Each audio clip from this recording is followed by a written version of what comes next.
Hey, Craig, how are you, sir? Fine, Guy. How you doing? Doing great. Tell us about the trip to Joplin. You know what? It was pretty amazing, actually. When we rode into town, we left out of Deerbergs, and we've got a convoy of about 20 vehicles headed down We there. filled up two 53-foot tractor trailers, but yet there were cars and cars and cars filled with other goods, right? Absolutely.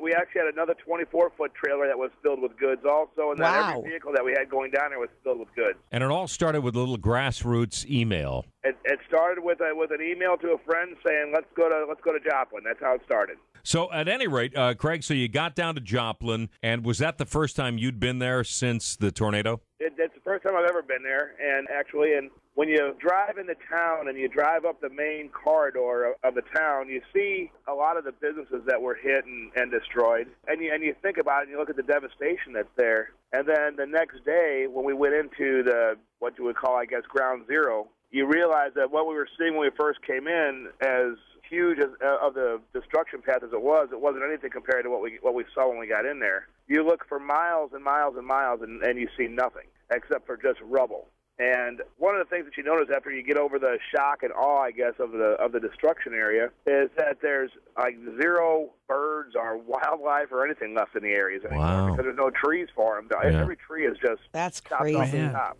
Speaking now, Craig, to all of our Y98 listeners and those of our sister stations who participated by bringing goods that gave them to the St. Louis crew to take to Joplin, what did you do with those goods, those clothes, the food items, the animal care items? We had a bunch of it went to a warehouse down there, a staging warehouse, and that's where the bulk of the goods went to, and then they'll distribute it out to the community from there. Then we also had an area that went to the Humane Society, and we took tons of dog food and crates, and there's so many animals that have been displaced, after the tragedy, and the Humane Society has a huge need down there. Then we also had made contact with a couple of families, one of them being the 16-month-old baby that was killed. So we kind of have adopted their family because a lot of the area that was hit was also a very blighted area. Yeah, that little Skylar, right? Skylar, yes. We were able to adopt their family, and we're going to be sure to, when we head back down there, we're going to be taking more goods for their families and things like that. And then we also were able to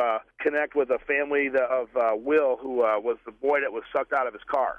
That was one of the most incredible stories I've ever heard, and one of the saddest. It was, and the family is just so very nice, and what the family's gone through is amazing. The father right now, I don't know how much I can tell about the story, but he has definitely some survivor's guilt, and the memorial service for Will was yesterday. It was a pretty emotional time for everybody that was involved in it. Well, Craig, it was pretty amazing for us to have a small hand in what we did, raising all that stuff. I couldn't believe the St. Louis community. I was highly impressed, but who do you want to thank, part of the St. Louis crew that came together?